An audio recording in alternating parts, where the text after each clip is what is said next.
نحمده ونصلي على رسوله الكريم أما بعد فأعوذ بالله من الشيطان الرجيم بسم الله الرحمن الرحيم سبحان الذي أسرى بعبده ليلا من المسجد الحرام إلى المسجد الأقصى الذي باركنا حوله لنريه من آياتنا إنه هو السميع البصير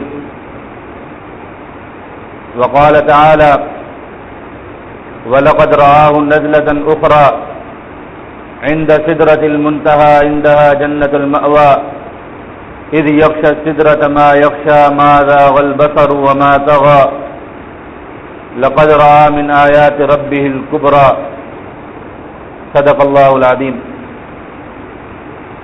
واجب الاحترام بھائیو دوستو بزرگو، ہماری آج کی نشست کا موضوع واقعہ معراج ہے.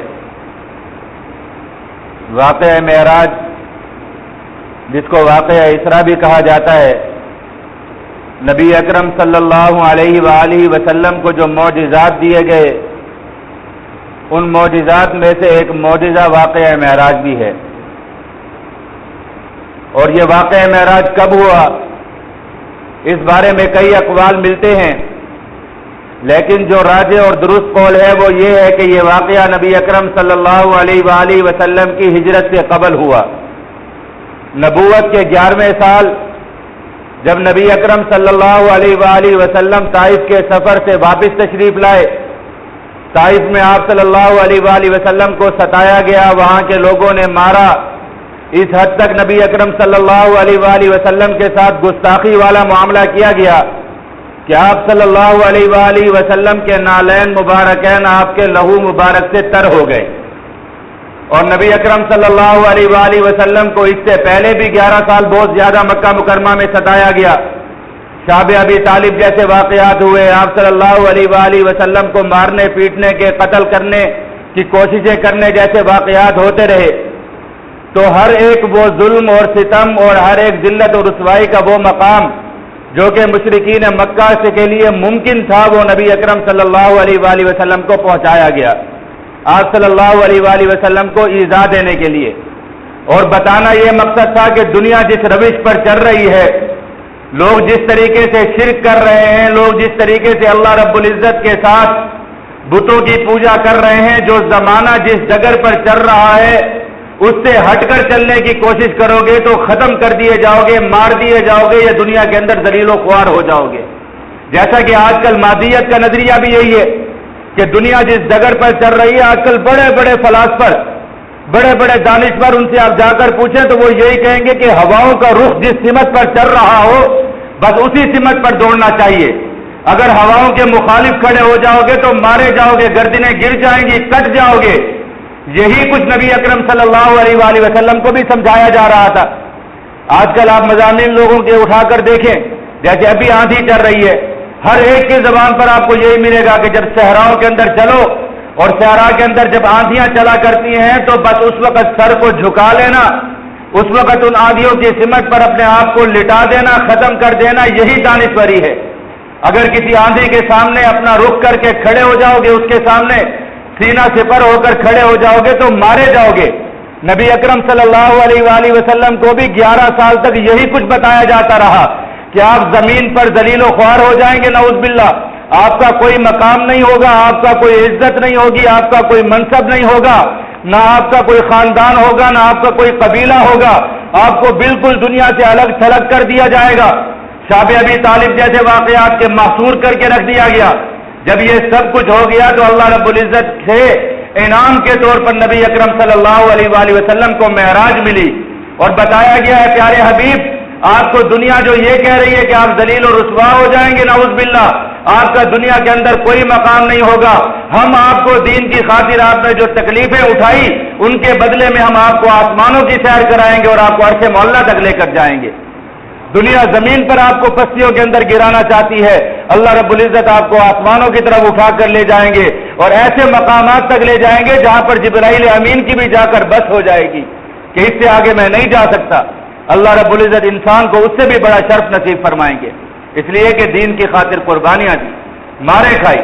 اور اللہ رب العزت کی فطرت اور اللہ رب العزت کا قانون یہی ہے کہ جو تھوڑا سا کچھ گواتا ہے اس کے بدلے میں اللہ رب العزت اس کو بہت کچھ نوازتے ہیں، بہت کچھ دیا کرتے ہیں۔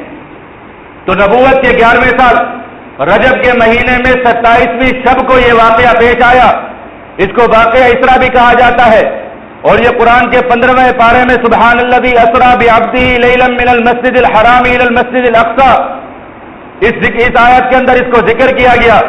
بعض لوگ کہتے ہیں کہ دو واقعات ہیں، ایک واقعہ اسرا ہے جو کہ نبی اکرم صلی اللہ علیہ وآلہ وسلم کا مسجد حرام سے لے کے مکہ المکرمہ سے لے کے مسجد اقصی تک کا سفر ہے، اس کو اسرا کہا جاتا ہے، اور پھر نبی اکرم صلی اللہ علیہ وآلہ وسلم کا مسجد اقصی سے لے کے آسمانوں کا جو سفر ہے اس کو معراج کہا جاتا ہے۔ بہرحال یہ دو واقعات ہیں، ایک ہی سفر کے اندر اور ایک ہی رات کے اندر یہ دونوں واقعات رونما ہوئے، اور پورا قصہ ایک ہے۔ نبی اکرم صلی اللہ علیہ وآلہ وسلم حضرت ام ہانی رضی اللہ تعالی عنہ کے گھر میں تشریف فرما تھے، حضرت جبرائیل امین تشریف لائے اور نبی اکرم صلی اللہ علیہ وآلہ وسلم کو مسجد حرام چلنے کا فرمایا، مسجد حرام کی طرف تشریف لینے کا، ان کو تشریف لے جانے کا عرض کیا۔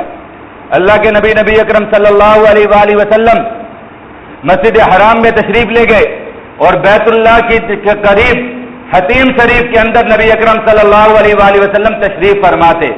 حتیم بیت اللہ شریف کا ایک حصہ ہے، جنوبی دیوار جو بیت اللہ شریف کی ہے اس کے ارد گرد چھوٹی سی ایک دیوار دی گئی ہے، وہ بھی بیت اللہ شریف کا حصہ ہے۔ آپ صلی اللہ علیہ وآلہ وسلم اسی جگہ پر تشریف فرما تھے، حضرت جبرائیل امین نے آ کر نبی اکرم صلی اللہ علیہ وآلہ وسلم کا سینہ مبارک چاک کیا، گردن کے نیچے سے، یہ گردن حلق کے نیچے سے سینہ مبارک چاک کیا، اور سینے سے دل کو نکال کر ایک سونے کے تخت میں رکھ کر آب زمزم سے اس دل کو دھویا، اس کے بعد اس کو واپس رکھ کر اس سینے کو واپس جوڑ دیا۔ جیسا کوئی شخص کسی سفر پر جانے لگتا ہے تو تیاریاں کرتا ہے، کپڑے بدلتا ہے، غسل کرتا ہے، آپ صلی اللہ علیہ وآلہ وسلم اللہ رب العزت کے دربار میں حاضری کے لیے تشریف لے جا رہے تھے، اور اس کی تیاریاں یہ ہو رہی تھی کہ جبرائیل امین نے نبی اکرم صلی اللہ علیہ وآلہ وسلم کے سینہ مبارک سے دل کو نکال کر دھویا آب زمزم سے، اس کے بعد اس کو اپنی واپس جگہ پر رکھ دیا، اور نبی اکرم صلی اللہ علیہ وآلہ وسلم سے عرض کی کہ یا رسول اللہ سواری آ چکی ہے، آپ سواری پر تشریف رکھیے اور سفر کرنا ہے۔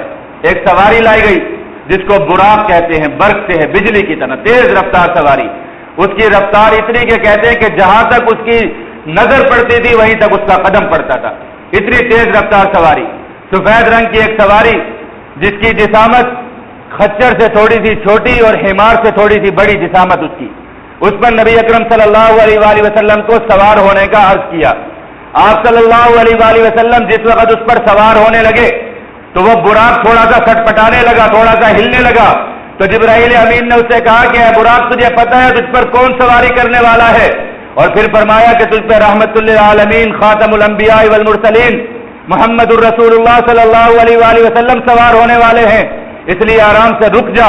تو کہتے ہیں کہ جب اس نے یہ بات سنی تو وہ رک گیا اور اس پر پسینہ طاری ہو گیا، اس پر پسینے میں شرابور ہو گیا براق۔ نبی اکرم صلی اللہ علیہ وآلہ وسلم اس پر سوار ہوئے، حضرت جبرائیل امین ساتھ ساتھ نبی اکرم صلی اللہ علیہ وآلہ وسلم کے چل پڑے، اور یہ سواری اڑنے لگی اور سفر ان کا شروع ہو گیا۔ بعض روایات کے اندر لکھا ہے کہ حضرت جبرائیل امین نبی اکرم صلی اللہ علیہ وآلہ وسلم کے پیچھے اسی پر سوار ہو گئے، وہ بھی اسی سواری پر سوار تھے، اور یہ قافلہ چل پڑا۔ نبی اکرم صلی اللہ علیہ وآلہ وسلم جا رہے تھے کہ ایک بستی پر سے گزرے، ایک آبادی اور ایک علاقے پر سے گزرے جس کے اندر بہت زیادہ کھجوریں تھیں، تو جبرائیل امین نے سواری کو حکم دیا، سواری نیچے اتری، نبی اکرم صلی اللہ علیہ وآلہ وسلم نے وہاں اتر کر 2 نوافل ادا کیے، اور جبرائیل امین سے پوچھا کہ جبرائیل یہ کون سی جگہ ہے؟ تو جبرائیل نے فرمایا کہ اللہ کے نبی یہ مدینۃ المنورہ ہے، یہ وہ جگہ ہے جہاں پر ہجرت کر کے آپ کو تشریف لانا ہے۔ تو آپ صلی اللہ علیہ وآلہ وسلم نے وہاں پر 2 رکعت نماز ادا فرمائی، اور پھر اس کے بعد وہاں سے آگے روانہ ہو گئے۔ پھر کچھ آگے گئے تو وادی سینا آئی، شجر موسیٰ، جہاں پر حضرت موسیٰ علیہ السلام سے اللہ رب العزت نے کلام فرمایا تھا، یہ سواری اس جگہ پر بھی اتری، اور نبی اکرم صلی اللہ علیہ وآلہ وسلم نے وہاں پر بھی 2 رکعت نماز ادا فرمائی۔ اس کے بعد پھر یہ سفر جاری ہو گیا، اور آگے چل کر وادی مدین کے اندر جو شعیب علیہ السلام کا مسکن تھا، وہاں پر جا کر جبرائیل امین نے سواری کو اتارا، نبی اکرم صلی اللہ علیہ وآلہ وسلم نے وہاں پر بھی 2 رکعت نماز ادا فرمائی۔ پھر یہ سواری چلنے لگی اور آگے جا کر بیت اللحم کے اندر، مقام بیت اللحم جہاں پر حضرت عیسیٰ علیہ السلام کی ولادت ہوئی تھی، اس جگہ پر یہ سواری جا کر رکی۔ نبی اکرم صلی اللہ علیہ وآلہ وسلم نے وہاں پر بھی 2 رکعت نوافل ادا فرمائے اور پھر یہ سواری بیت المقدس کی طرف روانہ ہو گئی۔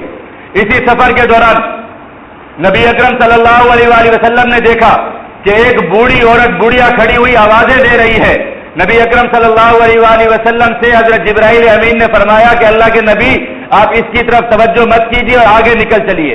تو آگے سفر جاری رہا، تو آگے گئے تو ایک بوڑھا شخص کھڑا ہوا تھا، اس نے آواز دی، جبرائیل امین نے اللہ کے نبی سے فرمایا کہ اس کی طرف بھی التفات مت کیجیے، اس کی طرف بھی نظر مت کیجیے، آگے چلیے۔ نبی اکرم صلی اللہ علیہ وآلہ وسلم اس سے بھی آگے چلے گئے۔ آگے کچھ لوگوں کی ایک جماعت بیٹھی تھی جنہوں نے نبی اکرم صلی اللہ علیہ وآلہ وسلم پر سلام عرض کیا۔ جبرائیل امین نے عرض کیا اللہ کے نبی سے کہ آپ ان کے سلام کا جواب دیجئے۔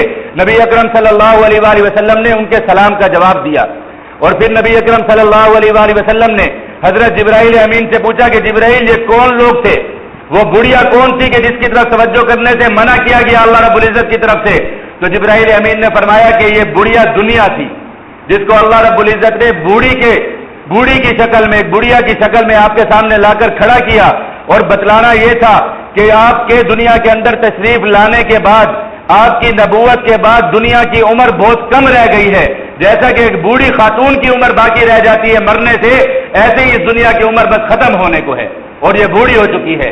اس لیے نبی اکرم صلی اللہ علیہ وآلہ وسلم نے فرمایا کہ میں اور قیامت ایسے 2 انگلیوں کی طرح قریب زمانے کے اندر آئے ہیں کہ بس میرے بعد فوراً قیامت آنے والی ہے، بہت جلد قیامت آنے والی ہے۔ اور فرمایا کہ آپ کو منع اس لیے کیا گیا کہ اس دنیا کی طرف التفات مت کیجیے کہ یہ دنیا اس لائق ہی نہیں ہے کہ اس کی طرف ایمان والے رغبت کریں۔ ایمان والوں کو چاہیے کہ ان کی رغبت آخرت کی طرف ہونی چاہیے۔ پھر بتایا کہ وہ بوڑھا شخص جو آپ کو بلا رہا تھا وہ شیطان تھا، اور یہ شیطان ہر اس شخص کے راستے میں کھڑا ہے جو اللہ کے راستے میں نکلتا ہے، خواہ وہ نماز پڑھنے کے لیے نکلے، خواہ وہ دین کا کوئی کام کرنے کے لیے نکلے، تو یہ شیطان اس کے راستے میں کھڑا ہو کر اس کو بلاتا رہتا ہے۔ اور ایمان والوں کی شان یہ ہے کہ وہ اس شیطان کی طرف توجہ نہیں کرتے اور اللہ کے راستے کے اندر نکل جایا کرتے ہیں۔ جو کام کرنے کے لیے نکلتے ہیں وہ اللہ کے راستے کے اندر چلتے رہتے ہیں، اس لیے اس شیطان کی طرف کوئی توجہ نہیں کی گئی۔ آگے جس جماعت نے سلام عرض کیا وہ جماعت حضرت موسیٰ علیہ السلام، حضرت ابراہیم علیہ السلام، حضرت عیسیٰ علیہ السلام اور حضرت ہارون علیہ السلام، انبیاء کرام علیہ السلام کی جماعت تھی، جنہوں نے نبی اکرم صلی اللہ علیہ وآلہ وسلم کو سلام عرض کیا اور نبی اکرم صلی اللہ علیہ وآلہ وسلم نے ان کے سلام کا جواب دیا۔ اس کے بعد آپ صلی اللہ علیہ وآلہ وسلم کی یہ سواری براق جا کر بیت المقدس میں جا کر اتری، اور حضرت جبرائیل امین نے اس کو اسی جگہ پر باندھا جہاں پر بیت المقدس کے اندر انبیاء کرام علیہ السلام کی سواریوں کو باندھا جاتا تھا، اس جگہ پر جا کر اس کو باندھا، اور نبی اکرم صلی اللہ علیہ وآلہ وسلم اور حضرت جبرائیل امین نے وہاں پر 2 رکعتیں تحیت المسجد ادا کی بیت المقدس کے اندر۔ اس کے بعد کسی شخص نے آذان دی، آذان کہی گئی اور بہت سارے لوگ جمع ہو گئے اور نماز کے لیے سب بندیاں ہو گئی، اور حضرت جبرائیل نے نبی اکرم صلی اللہ علیہ وآلہ وسلم کو ہاتھ سے پکڑ کر مصلی پر امامت کے لیے کھڑا کیا اور فرمایا کہ اللہ رب العزت کا حکم ہے کہ آپ امامت فرمائیں۔ نبی اکرم صلی اللہ علیہ وآلہ وسلم نے امامت فرمائی، تمام لوگوں نے آپ کے پیچھے نماز ادا کی۔ جب نماز سے فارغ ہوئے تو نبی اکرم صلی اللہ علیہ وآلہ وسلم نے جبرائیل امین سے پوچھا کہ جبرائیل یہ کون لوگ تھے جنہوں نے میرے پیچھے نماز پڑھی ہے؟ تو جبرائیل نے فرمایا کہ نبی اکرم صلی اللہ علیہ وآلہ وسلم سے کہ حضرت آدم علیہ السلام سے لے کر آپ کی نبوت تک جتنے بھی انبیاء کرام علیہ السلام روئے زمین پر مبعوث ہوئے ہیں، تمام کے تمام انبیاء کرام علیہ السلام کو اللہ رب العزت نے اس جگہ پر آپ کی امامت میں جمع فرمایا اور آپ نے ان کی امامت فرمائی ہے۔ اس طرح آسمانوں پر جتنے بھی فرشتے ہیں ان تمام کو اللہ رب العزت نے حکم دیا کہ وہ آپ کی امامت میں آ کر نماز ادا کریں، اس لیے آپ نے انبیاء کرام علیہ السلام اور فرشتوں کی جماعت کو امامت کروائی ہے۔ آپ نے نبی اکرم صلی اللہ علیہ وآلہ وسلم جب نماز سے فارغ ہو گئے، یہ سارا کا سارا قصہ حضرت جبرائیل امین اور نبی اکرم صلی اللہ علیہ وآلہ وسلم کے درمیان مکالمہ ہے جگہ جگہ پر، اس لیے کہ دونوں ہم سفر تھے اور نئے نئے عجائبات نبی اکرم صلی اللہ علیہ وآلہ وسلم کے سامنے آ رہے تھے اور آپ صلی اللہ علیہ وآلہ وسلم ان کی تفصیلات حضرت جبرائیل امین سے دریافت فرما رہے تھے۔ تو اس کے بعد حضرت ابراہیم علیہ السلام نبی اکرم صلی اللہ علیہ وآلہ وسلم سے ان کی ملاقات ہوئی، اور نبی اکرم صلی اللہ علیہ وآلہ وسلم کو انہوں نے سلام عرض کیا، اللہ رب العزت کی حمد بیان کی، اور نبی اکرم صلی اللہ علیہ وآلہ وسلم کی تعریف فرمائی۔ اسی طریقے سے حضرت عیسیٰ علیہ السلام سے ملاقات ہوئی، انہوں نے بھی سلام عرض کیا، نبی اکرم صلی اللہ علیہ وآلہ وسلم کی حمد کی، اللہ کی حمد کی، اور نبی اکرم صلی اللہ علیہ وآلہ وسلم کی تعریفات فرمائی۔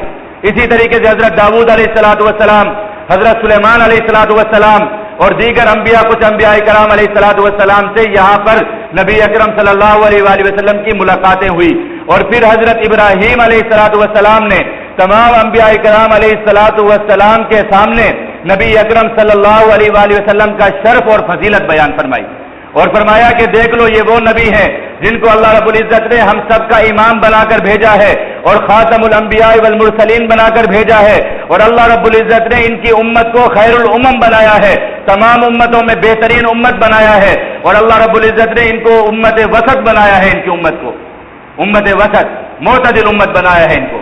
تو ان الفاظ کے ساتھ حضرت ابراہیم علیہ السلام نے نبی اکرم صلی اللہ علیہ وآلہ وسلم کی تعریف فرمائی۔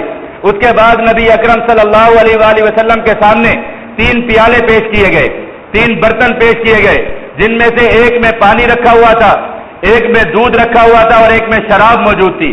آپ صلی اللہ علیہ وآلہ وسلم کو پیش کیے گئے کہ ان میں سے کسی ایک کا انتخاب فرما لیں، تو نبی اکرم صلی اللہ علیہ وآلہ وسلم نے دودھ کا انتخاب فرمایا، اور حضرت جبرائیل امین نے خوش ہو کر فرمایا نبی اکرم صلی اللہ علیہ وآلہ وسلم سے کہ آپ نے فطرت کا انتخاب فرمایا ہے، یعنی صحیح چیز کا انتخاب فرمایا ہے، اور دودھ فطرت ہے، دین کی جیسے دین فطرت ہے ایسے دودھ فطرت ہے کہ آپ نے دودھ کو اختیار فرمایا ہے۔ اگر آپ شراب کو اختیار فرماتے تو آپ کی امت کے اندر گمراہی کو عام کر دیا جاتا، اگر آپ پانی کو اختیار فرماتے تو آپ کی امت کو غرق کر دیا جاتا، آپ نے دودھ کو اختیار فرمایا ہے، اس لیے آپ کی امت کو خیر ملے گی، خیر کے ساتھ آپ کی امت وابستہ ہوگی۔ اب اس کے اندر مسئلہ تقدیر بھی انسان کو سمجھ میں آ جاتا ہے، جیسا کہ انسان سوچتا ہے کہ صرف تقدیر اس چیز کا نام ہے کہ انسان مجبور محض ہے کہ جو کچھ مقدر کے اندر لکھا ہوا ہے وہ سب کچھ ہو کر رہے گا، ایسا نہیں ہوتا۔ اللہ رب العزت نے انسان کی بہت بڑی تقدیر کچھ چیزوں کے ساتھ معلق کی ہوئی ہے، جیسے بٹن ہوتے ہیں، کوئی پنکھا چلانے کا بٹن ہے، کوئی بجلی چلانے کا بٹن ہے، کوئی کسی چیز کو بند کرنے کا بٹن ہے، ایسے اللہ رب العزت نے انسان کے اختیار میں بہت سارے بٹن دے دیے۔ اب نبی اکرم صلی اللہ علیہ وآلہ وسلم کو بھی اختیار دیا گیا، اگر وہ دودھ کو انہوں نے اختیار کیا تو خیر مل گئی، یہ بھی اختیار تھا کہ پانی کو اٹھا لیتے تو اس پانی کے پیچھے اللہ رب العزت نے یہ چیز رکھی تھی کہ امت غرق ہو جاتی، اگر شراب کو اختیار فرما لیتے، اس وقت شراب حلال تھی، حرام نہیں کی گئی تھی، اگر شراب کو اختیار فرما لیتے تو امت کے اندر گمراہی عام ہو جاتی۔ تو انسان کے لیے انسان خود ہر چیز کو اختیار کرتا ہے، انسان کی بہت بڑی تقدیر جو ہے وہ معلق ہے، انشاءاللہ کبھی اس کا مسئلہ آئے گا تو اس وقت عرض کروں گا۔ خیر نبی اکرم صلی اللہ علیہ وآلہ وسلم نے وہاں پر دودھ کو اختیار فرمایا اور دودھ کو نوش فرمایا وہاں پر۔ اس کے بعد نبی اکرم صلی اللہ علیہ وآلہ وسلم حضرت جبرائیل امین کے ساتھ آسمانوں کی طرف تشریف لے گئے، آسمانوں کی سیر کے لیے، اور پھر نبی اکرم صلی اللہ علیہ وآلہ وسلم جب آسمان اول پر پہنچے، پہلے آسمان پر پہنچے تو وہاں پر دروازے موجود تھے، ان دروازوں کے اوپر پہرے دار اور حارس موجود تھے۔ حضرت جبرائیل امین نے جا کر دروازے پر دستک دی، پہرے داروں نے پوچھا کہ کون ہے، تو بتایا گیا جبرائیل امین ہے، اپنا نام لے کر بتایا کہ جبرائیل ہوں۔ پوچھا گیا مماک، آپ کے ساتھ اور کون ہے، تو فرمانے لگے محمد الرسول اللہ صلی اللہ علیہ وآلہ وسلم، میرے ساتھ محمد الرسول اللہ صلی اللہ علیہ وآلہ وسلم ہے۔ فرشتوں نے پوچھا کیا ان کو بلایا گیا ہے یا خود تشریف لائے ہیں، تو جبرائیل امین نے فرمایا کہ ان کو اللہ رب العزت کی طرف سے مہمانیاں ملی ہیں، یہ اللہ رب العزت کے خاص مہمان ہیں، ان کو بلایا گیا ہے۔ تو فرشتوں نے دروازے کھول دیے اور نبی اکرم صلی اللہ علیہ وآلہ وسلم پر سلام عرض کیا۔ نبی اکرم صلی اللہ علیہ وآلہ وسلم نے ان کے سلام کا جواب دیا، اور پہلے آسمان پر نبی اکرم صلی اللہ علیہ وآلہ وسلم کی حضرت آدم علیہ السلام سے ملاقات ہوئی۔ حضرت آدم علیہ السلام سے ملاقات ہوئی تو حضرت آدم علیہ السلام نے نبی اکرم صلی اللہ علیہ وآلہ وسلم کو خوش آمدید اور مرحبا کہا، سلام عرض کیا، اور اس کے بعد حضرت آدم علیہ السلام کو نبی اکرم صلی اللہ علیہ وآلہ وسلم نے دیکھا کہ وہ اپنی دائیں جانب کچھ لوگوں کو دیکھتے تھے تو ہنس پڑتے تھے، خوش ہو جاتے تھے، اپنی بائیں جانب کچھ لوگوں کو دیکھتے تھے تو رونے لگ جاتے تھے۔ پوچھا کیا وجہ ہے، تو فرمانے لگے کہ دائیں جانب میری اولاد میں سے وہ لوگ ہیں جن کو اللہ رب العزت نے جنت کا مستحق بنایا ہے اور وہ جنتوں کے اندر مزے کرتے پھر رہے ہیں. جب ان کو دیکھتا ہوں تو خوش ہو جاتا ہوں اور جب بائیں جانب نظر کرتا ہوں تو میری اولاد میں سے وہ لوگ ہیں جنہوں نے اپنے اعمال کے ذریعے اپنی بدعمالیوں کے ذریعے اپنے آپ کو جہنم کا مستحق بنا دیا. جب ان کے حالات کو دیکھتا ہوں تو رو پڑتا ہوں, رونا آ جاتا ہے. تو نبی اکرم صلی اللہ علیہ وآلہ وسلم اس پہلے آسمان سے دوسرے آسمان کی طرف روانہ ہوئے. دوسرے آسمان پر جب پہنچے تو وہاں پر بھی فرشتوں کے ساتھ وہی سوال و جواب ہوا اور اس آسمان کے اوپر حضرت یحییٰ علیہ الصلوۃ والسلام اور حضرت عیسیٰ علیہ الصلوۃ والسلام سے ملاقات ہوئی. انہوں نے نبی اکرم صلی اللہ علیہ وآلہ وسلم کو خوش آمدید اور مرحبا کہا. پھر نبی اکرم صلی اللہ علیہ وآلہ وسلم تیسرے آسمان کی طرف تشریف لے گئے. تیسرے آسمان پر بھی یہی سوال و جواب ہوئے. فرشتوں نے سلام عرض کیا, دروازے کھولے گئے اور اس آسمان پر حضرت یوسف علیہ الصلوۃ والسلام سے ملاقات ہوئی. انہوں نے آپ صلی اللہ علیہ وآلہ وسلم کو خوش آمدید کہا اور نبی اکرم صلی اللہ علیہ وآلہ وسلم نے ان کا حسن دیکھ کر خوش ہو کر فرمایا کہ یوسف علیہ الصلوۃ والسلام وہ ہیں جن کو اللہ رب العزت نے آدھا حسن دیا, یعنی دنیا کا آدھا حسن و جمال اللہ رب العزت نے حضرت یوسف علیہ الصلوۃ والسلام کو دیا. اور آدھے سے مقصد یہ بھی ہے کہ جتنا حسن نبی اکرم صلی اللہ علیہ وآلہ وسلم کو دیا گیا اس کا آدھا حسن حضرت یوسف علیہ الصلوۃ والسلام کو دیا گیا تھا. تو نبی اکرم صلی اللہ علیہ وآلہ وسلم یہاں سے چوتھے آسمان کی طرف تشریف لے گئے. وہاں پر اسی طریقے سے سوال و جواب ہوئے. حضرت ادریس علیہ الصلوۃ والسلام سے ملاقات ہوئی. پھر پانچویں آسمان پر تشریف لے گئے. وہاں پر حضرت ہارون علیہ الصلوۃ والسلام سے ملاقات ہوئی. پھر چھٹے آسمان پر تشریف لے گئے. وہاں پر حضرت موسیٰ علیہ الصلوۃ والسلام سے ملاقات ہوئی. پھر ساتویں آسمان پر نبی اکرم صلی اللہ علیہ وآلہ وسلم جس وقت تشریف لے گئے تو جا کر دیکھا کہ بیت المعمور کے پاس حضرت ابراہیم علیہ الصلوۃ والسلام ٹیک لگا کر بیٹھے ہیں. ان سے وہاں پر ملاقات ہوئی. یہ بیت معمور مکہ المکرمہ بیت اللہ شریف کے بالکل محاذات کے اوپر, آسمانوں کے اوپر, ساتویں آسمان کے اوپر بیت معمور موجود ہے, بالکل بیت اللہ کی سیٹ کے اندر. اور یہ ہے وہ ہے کہ قیامت کے دن جب تمام کی تمام چیزیں دنیا کی تباہ ہو جائیں گی تو اللہ رب العزت روئے زمین کے اوپر جتنی بھی مساجد ہیں ان تمام کی تمام مساجد کو لپیٹ کر بیت معمور کا حصہ بنا دیں گے. یعنی تمام مساجد اور بیت اللہ شریف کے اوپر جو سب سے اوپر جو چیز موجود ہے وہ بیت معمور ہے. تو یہاہ پر حضرت ابراہیم علیہ الصلوۃ والسلام سے ملاقات ہوئی. ان کے ساتھ نبی اکرم صلی اللہ علیہ وآلہ وسلم کا مکالمہ ہوا. پھر اس کے بعد نبی اکرم صلی اللہ علیہ وآلہ وسلم کو سدرۃ المنتہا پہ لے جایا گیا, ایک بیری کا درخت. حضرت جبرائیل امین وہاں جا کر رک گئے اور فرمایا کہ اس سے آگے مجھے جانے کی اجازت نہیں ہے, اس سے آگے آپ کو جانا ہوگا. وہاں پر یہ سدرۃ المنتہا جس کا قرآن کے اندر بھی ذکر ہے, یہ ایک بیری کا درخت. احادیث میں آتا ہے نبی اکرم صلی اللہ علیہ وآلہ وسلم نے فرمایا کہ یہ ایسا درخت تھا کہ جس کے پتے ہاتھی کے کانوں کے برابر اور جس کے پھل بڑے بڑے مٹکوں کی طرح تھے, اس نوعیت کا, یعنی بہت بڑے بڑے اس پر پھل تھے. اور پھر اس کے اوپر فرشتوں نے سایہ کر دیا اور بہت خوبصورت سما بن گیا جس کو قرآن پاک میں کہا گیا اذ یغشی السدرۃ ما یغشی ما زاغ البصر وما طغی, جس کو قرآن پاک میں کہا گیا. تو فرشتوں نے اس کو گھیرے میں لیا. تو اس کے بعد نبی اکرم صلی اللہ علیہ وآلہ وسلم کو جنت اور جہنم کی سیر کرائی گئی. جنت اور جہنم کا دورہ کرایا گیا. آپ صلی اللہ علیہ وآلہ وسلم کو وہاں کے لوگوں کے حالات دکھائے گئے اور نبی اکرم صلی اللہ علیہ وآلہ وسلم نے وہاں پر دیکھا, ایک قوم کو دیکھا کہ جس کے لوگوں کے ناخون بہت بڑے بڑے ناخون ہیں, لوہے اور تانبے کے ناخون بنائے گئے ہیں جن کے, اور وہ اپنے ان لوہے اور ناخون کے تانبوں سے اپنے جسم کو, اپنے چہرے کو اور اپنے سینے کو نوچتے ہیں, اپنے گوشت کو. جب وہ گوشت کو نوچ لیتے ہیں تو اللہ رب العزت دوبارہ دوسرا گوشت پیدا کر دیتے ہیں, پھر وہ اس گوشت کو نوچنے لگتے ہیں اور اپنے سینے کو, اپنے چہرے کو نوچتے ہیں. اس عذاب کے اندر ان کو مبتلا کیا گیا ہے اور مستقل وہ اسی عذاب کے اندر مبتلا ہے کہ اپنے چہرے کو اور اپنے سینے کو نوچ رہے ہیں لوہے اور تانبے کے ناخونوں کے ساتھ. نبی اکرم صلی اللہ علیہ وآلہ وسلم نے جب ان کو دیکھا تو رونے لگے اور جبرائیل امین سے پوچھا کہ جبرائیل یہ کون لوگ ہیں؟ جبرائیل نے فرمایا کہ نبی اکرم صلی اللہ علیہ وآلہ وسلم سے فرمایا کہ یہ وہ لوگ ہیں جو دنیا کے اندر غیبت کیا کرتے تھے, آج اللہ رب العزت نے ان کو اس عذاب کے اندر مبتلا کر دیا ہے. جن کی مجلسوں کے اندر غیبت ہوا کرتی تھی, جو یہ سوچتے تھے کہ غیبت کے بغیر تو کوئی مجلس سج ہی نہیں سکتی, جس طرح دسترخوان بغیر رہتے اور سلاد کے نہیں سج سکتا, اس طرح کوئی مجلس کسی کی غیبت کے بغیر ہو ہی نہیں سکتی. یہ دنیا کے اندر اپنے مردہ بھائیوں کا گوشت کھایا کرتے تھے, آج اللہ رب العزت نے ان کو اس عذاب کے اندر مبتلا کر دیا ہے. نعوذ باللہ من ذالک. کتنی چھوٹا سا گناہ صرف زبان کے چسکے کے لیے کیا جاتا ہے, کبھی کسی کو غیبت کرنے سے کچھ حاصل نہیں ہوتا. نہ تو کسی کی غیبت کرنے سے کچھ ملتا ہے اور نہ کسی کی غیبت کرنے سے انسان کسی کا کچھ چھین لیتا ہے. انسان صرف نقصان کرتا ہے تو اپنا ہی نقصان کرتا ہے. اپنے نیک اعمال کسی کے پلڑے میں ڈال دینا، اپنے آپ کو اتنے بڑے عذاب کے اندر مبتلا کر دینا، یہ صرف انسان زبانی چسکے کے لیے کرتا ہے. اللہ رب العزت نے منع فرمایا، قرآن میں آیا اَيُحِبُّ أَحَدُكُمْ أَن يَأْكُلَ لَحْمَ أَخِيهِ مَيْتًا فَكَرِهْتُمُوهُ. کیا تم میں سے کوئی اس چیز کا تصور کر سکتا ہے، اس چیز کو پسند کرتا ہے کہ وہ اپنے مردہ بھائی کا گوشت کھائے؟ ہرگز تم اس کو پسند نہیں کرو گے. تو تم کس طریقے سے یہ کرتے ہو؟ ایک بھائی اٹھ کر جاتا ہے، تم اس کی غیبت کرنا شروع کر دیتے ہو. آج عام ہو گئی غیبت.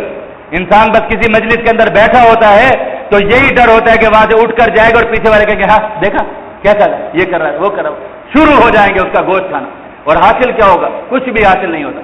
اور غیبت سے بچنا کوئی مشکل بات نہیں ہے. انسان صرف اتنا سوچ لے کہ ہم میں سے ہر ایک شخص یہی چاہتا ہے نا کہ اس کی غیبت نہ ہو. یہی چاہتا ہے، ہر ایک یہی چاہتا ہے کہ اس کی غیبت نہ ہو. تو جب ہر ایک یہ چاہتا ہے کہ اس کی غیبت نہ ہو تو اس کو غیبت سے بچنا پڑے گا نا. ہر ایک کو بچنا پڑے گا. اور غیبت اس کی نہ ہو، اس سے بچنے کا بہترین طریقہ یہ کہ وہ کسی کی غیبت نہ کرے. یہ ایک فطرت ہے.